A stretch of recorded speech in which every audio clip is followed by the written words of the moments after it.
Just a quick word before your podcast starts to let you know that Behind the Goals with me, Rachel Corsey and Leanne Crichton is now available every Tuesday. Make sure you tune in each week for all things women's football and plenty of special guests. Just search Behind the Goals on BBC Sounds. The Scottish Football Podcast from BBC Radio Scotland. Hello and welcome to the Scottish Football Podcast, a Premiership preview edition no less. David Currie here alongside BBC commentator Liam McLeod. Today we are thinking and indeed talking out loud about St Mirren with Buddies fan Div McDonald, the impresario behind the Pie and Bovril Fans Forum. Div, sort of Scottish football's Elon Musk or Mark Zuckerberg, would that be a fair appraisal? If only that were true. Yeah. No, thanks very much for having me on. Right, Div, I was watching my wee boy playing in Fergusley on Saturday afternoon when I heard a loud roar come from just across the way. The Buddies back to winning ways in the League Cup. I know, thank goodness. No, we played really well on Saturday, to be fair. I was up in Montrose last week and it was pretty desperate, so it was good to see us back to form. Both the new strikers scoring, which is obviously really good news, especially the new boy, which I'm sure Liam will tell me how to pronounce his surname because nobody seems to be able to spell it, never mind say it. So Nachmani, something like that. But he came on and looked really lively, really quick, took both his goals well. So that was a massive boost for us all. I think Liam will be calling him Stav, won't you, Liam? I'll do it. Sounds all right to me. But yeah, what an impact he made. Was it 2 goals in his first 7 minutes? That's right. Yeah, in 7 minutes. Yeah, nearly got a hat-trick as well. So it just looks incredibly quick. And as I say, he finished both his goals well. So not getting too carried away. Obviously, it was championship opposition, but it was really good to see. You know yourself, you want your new strikers to hit the ground running, and Mandron got one as well. Probably should have had a couple more, but we played very well on Saturday. So hopefully that bodes well, and we can win the group and actually not repeat the disaster of last pre-season. So we're all right. A replacement for Curtis Main has been sourced and you're quite happy? I think Main's a big loss, to be honest. I thought he finished the season particularly well. I think he did a really good campaign for us. If you'd asked me this time last season, I don't think any St Mirren fan would have disagreed. We wouldn't have been that bothered if he had left. But the season that he had, he'll be a big loss. Obviously, the style of play that we do under Robinson, you need a big target man. Whether Mandron is that man, I'm not sure, but we've got another guy coming in apparently this week. I've seen it maybe mentioned it might be Piazzu, who was at Hearts. I've probably not pronounced that right either, but that's the name that's been rumoured this morning. So we'll see who that is. We've certainly got plenty of strikers. I think he'll be our 10th striker in the squad. So we certainly will be short options up front. I'm just a wee bit concerned. I'm just a wee bit concerned. St Mirren have only signed the one former Motherwell player this close season. What's that about? Yeah, Brian Kerr's joined the coaching staff. He's ex-Motherwell, so we're keeping it up there. I think we'll be Claret and Amber next season. It's honestly incredible. We've done well. You know, Mark O'Hara was he was our best player last season by a country mile. He was a tremendous signing. So yeah, I think we're all very much behind Robinson. I think he's been very successful relatively. You know, for a club like St Mirren, finishing top 6 was a great achievement. Comings and goings, Liam, at St Mirren. Some have gone to more exotic locations. Curtis Main's gone to India. Joe Shaughnessy's gone to Dundee. I think Curtis Main was tremendous for St Mirren last season, and you know he was at Aberdeen. Didn't really happen for him there. He had one really good season at Motherwell, or maybe half a good season at Motherwell, and I think you saw what Curtis Main can do last season. So you'll be a miss, but I mean, if you've got a new striker coming in and scoring twice in his debut, and another new striker already amongst the goals. I mean, the last thing you want as a striker, as opposed, is to go to a new club and take ages and ages to get that first goal. But, you know, these guys have gotten the score sheet immediately. And we know Tony Watt went to St Mirren last season. Didn't really happen for him there either. But I tell you what, the bar's been set really high at St Mirren after last season's achievements. I mean, obviously the top 6 for the first time was a huge one. They kind of tailed off towards the end, unfortunately for them, and the battle for Europe didn't involve them in the end, really. But they won 12 league games last season. That's the most wins they've strung together in a top flight season since 86-87, when Tony Fitz was the manager, I think. They also managed 12 that campaign, and obviously that had a silver lining to it, that campaign as well. So look, you cannot underestimate the achievement of what St Mirren managed last season. If they can get into the top 6 again this time, then it's another feather in the cap for Stephen Robinson. And I don't know how the St Mirren fans felt when he came back up the road, having been down at Morecambe after Motherwell. I'm not sure how excited they were about him being there. I'm not sure how Div felt about it. It kind of got the impression that quite a lot of people were underwhelmed by it. But he's gone on to do a fabulous job there, and you wouldn't put it past him and St Mirren having another fine campaign. And they've got their League Cup campaign back on track as well. If they can get another couple of victories, then they should find themselves in the next round. Well, Div, were you always a believer? I think it was a hard one because obviously when Robbo came in, he was replacing Jim Goodwin, who was hugely popular as both as a manager and as a player, and we were in a great run of form at that point, which obviously is why Jim got the Aberdeen job. So it was a difficult one when he came in. It was a bit of an underwhelming start, and obviously we had the last League Cup campaign this time last summer. I think we were all, well, a lot of us were asking questions then about where we were going. But to be fair to him, he's won us all round. You know, but we did play some very good stuff at times last season, and he's a likeable guy. He wears his heart on his sleeve. He talks well. He's a very positive guy, a very bad loser, which I don't think is a particularly bad trait. So yeah, I think we're all, you know, we all like him. We're all right behind him. I think him and Dermot have done a tremendous job, and we're definitely stronger than we were when he took over. So that's really all you can ask. What about tweaks in the season ahead? Do you see a change in formation maybe with the players he's brought in, or will it be sticking to the tried and trusted from last term? No, I think we'll stick with 3-5-2. I think that the biggest concern I have at the moment is the goalkeeper. I was really disappointed that Carson's obviously looks like he's on his way out, considering he signed a 2-year contract in April, and he was talking about potentially us going into Europe and how excited he was about that when we finished top 6. And for them to find out that he's now leaving, obviously something has happened. There's a lot of rumours about what's happened, but you never really know what to believe. But what does seem clear is that he's not going to be there next season. I think he'll be a massive loss for us.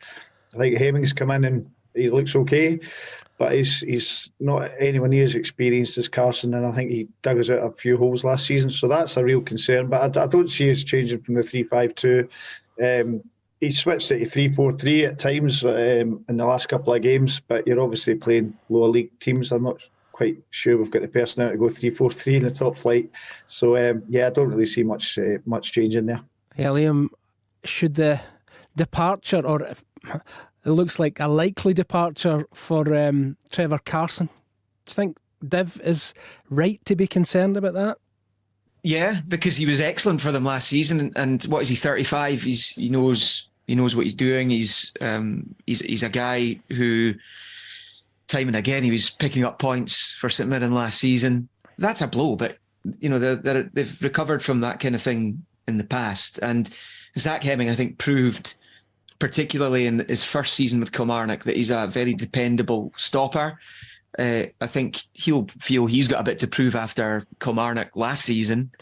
But look, it's going to be another difficult season, I think, for a lot of clubs. In St Mirren, as I said earlier, if they can have the same impact on the league as they did last term, then they'll be in a really good place. Again, they're a side that struggled on the road. At home, they were magnificent. I mean, honestly, it was ridiculous. The home form last season for St Mirren was outstanding. I mean, I can't. Was it a 12-run game unbeaten away at home? Yeah. I mean, that's for a club like St Mirren. In fact, a club like Aberdeen, Hearts, Hibs. That's good shooting.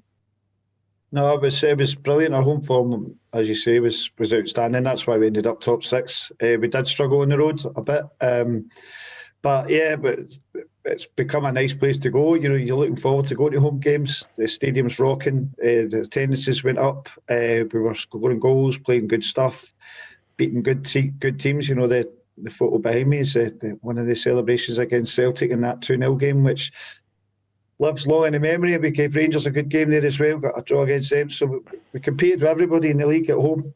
And you're absolutely bang on. We need to be better on the road. I think there's a bit of do we have a plan B? You know, when 3-5-2 isn't working, do we have a plan B? And I'm not massively convinced we did. But maybe now with these extra kind of forward players coming in with some extra pace, we do have more of a threat on the road on the counter. What do you make of that? Looking at the personnel that's coming in, and maybe a change of attitude on the road as well. Yeah, possibly, but St Mirren are not alone in that regard. I think we talked about that in previous podcasts. There were many teams, and Aberdeen finished third, and they struggled on the road, particularly before Barry Robson took over. It's something that a lot of the clubs could be doing with eradicating is poor away form.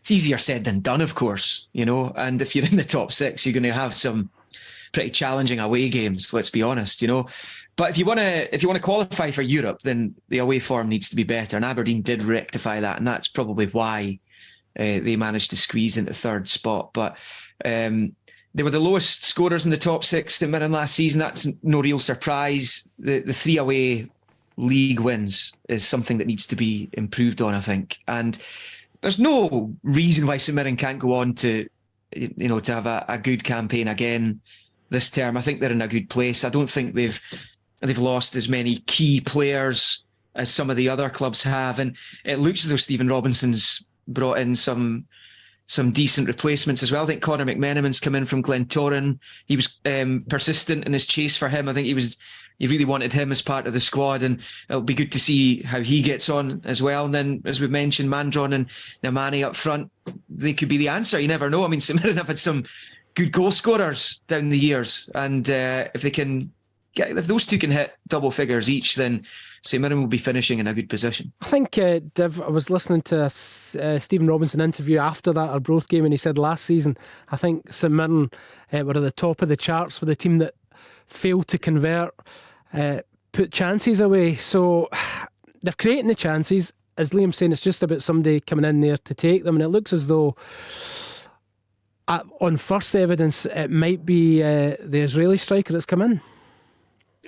I hope so. As I say, we've certainly got plenty of options, as Liam said. Conor McMenamin's come in. He's only played once, and because of injury, I ended up playing left wing back, which was mental. But we're hoping that he is going to hit the ground running once he's up to full fitness, and maybe he can chip in with some goals. But yeah, I think every team of our size is looking for a goal scorer. And it's very, very difficult to find one when you're in the free transfer market and limited kind of wages that you can offer. So it's very, very difficult. We're hoping that Namani is that guy, that he will get us those extra goals, because that's really, at the end of the day, the defence is pretty much unchanged. We could field the same back five that played most of last season. Ryan Strain's actually flown under the radar, an absolutely exceptional player, really, really good footballer. Tanzer, I think, at left wing back is maybe not quite as good, and we need certainly some cover there. He's the only left wing back we have at the club at the moment, but the 3 centre halves are good enough. Gogic can fill in there as well, which is good. So the goalkeeper is the only kind of question mark over him. And Carson's still at the club, so you never know. Maybe bridges could be mended. Maybe he'll go, and maybe we'll bring someone else in as well. Who knows? But I think we've got a good platform. The middle of the park's good, defence is good. So if we can start chipping in with a few more goals, we shouldn't be too far away. I think top six is very, very difficult. I think there's probably only one space there, to be perfectly honest, this season. I think Aberdeen, Hearts and Hibs should really join the big two, which leaves us all scrambling for that other place, and it's really, really tough because everybody wants to be there. And I think it's very fine lines between us. You'll be upsetting Tony Fitzpatrick with any more of that talk. But you mentioned there Ryan Strain going under the radar. Were you a wee bit surprised that the likes of him and Bacchus, there doesn't seem to have been much interest in them in the close season? I'm sure you welcome that. Yeah, Bacchus was obviously very close to leaving. I think then he got injured. So I think we're all kind of fully expecting he will go. He's got a year to go. Strain's got a year to go as well. But I think, to be honest, Strain would be a bigger loss. I think he's so good. I'm not really sure why he's playing for us, to be honest. I'm amazed that we got him. But yeah, tremendous player. Set up, I think, two of the 4 goals on Saturday. So he's so important going forward as well as at the back. He hits a great free kick. He bombs all over the park. He's exceptional talent. See, when you look at the St Mirren squad, Liam, I mean, Strain, for example, he's just one of a number of international players Stephen Robinson's got in Paisley. It's an interesting one because, I mean, Strain's obviously going into the last year of his contract as well, and you know it's a balance, isn't it? Because you've got to, whilst you don't want to lose these guys, if they're not going to be staying beyond their contract, they're not going to sign a contract extension. You then have to weigh up whether you're better selling them now and getting a transfer fee and investing the money back into the squad and bringing players in who are going to be there for the next 2 or 3 years? Or do you keep them there because they're so good and they could get you higher up the league? They could potentially get you to Hampden, where St Mirren have been recently, obviously, in the last few seasons. They want to get back there. So it's a balancing act. What does Stephen Robinson, as the manager, would much rather have him in the team, but if it's at the expense of being able to strengthen and have guys who are going to be there in the longer term, then what do you do? It's the same it's the same for all the clubs, and it goes for Celtic and Rangers as well. If you've got players going into the last year of their contracts, then you've got a decision to make there. And you just look at the recent examples of Ryan Kent and Alfredo Morelos leaving Rangers for nothing, and at one point it was multi-million pounds that they were being valued at. Then that is a big blow to the budget potentially. So, it's difficult. What do you do? I mean, I know Bacchus was very close to going to Bolton, wasn't he, Div? I think, but It was only something like $250,000 that they would have got for him, I think. So, Stephen Robinson's looking at that, maybe thinking, well, we could potentially earn that sort of money by achieving a high league position and going deep in cups. Spot on. I think we were all a bit disappointed when we heard Keanu was going for that sort of money. We all expected him to go for more, even though he only played at the World Cup, at the end of the day. Played at World Cup and did really well. And he's now a kind of regular starter for Australia. So, to be honest, I thought his form tailed off a little bit last season, but I think he was carrying a knock. But he started so well. A great boy to have in the team. Never goes missing. Always trying to get involved, get on the ball. So yeah, he'll be a loss if he goes. Mark O'Hara's probably the jewel in the crown, and he thankfully is on a long contract. You got him signed up in March. That was crucial, wasn't it? Yeah, brilliant. Local boy as well. Now the captain. He's completely integral to everything that we do. Brilliant season last year. Chipped in with some good goals as well. So yeah, the squad is good. The squad is strong. There's no doubt about that. And hopefully, if we strike it lucky with one of these strikers, you never know. David, I've said on numerous occasions when working on games involving Mark O'Hara down the years, I always think back to his debut for Kilmarnock when he was 16 and he was playing at right back. Kenny Shields was his manager, and I think they just won the League Cup. And he was right back, 16-year-old, helping Kilmarnock to their first win at Celtic Park since the 1950s, I think it was. And he's gone on to be a fabulous midfield player. And rightly, he's been mentioned in dispatches. We know how difficult it is to get into that midfield.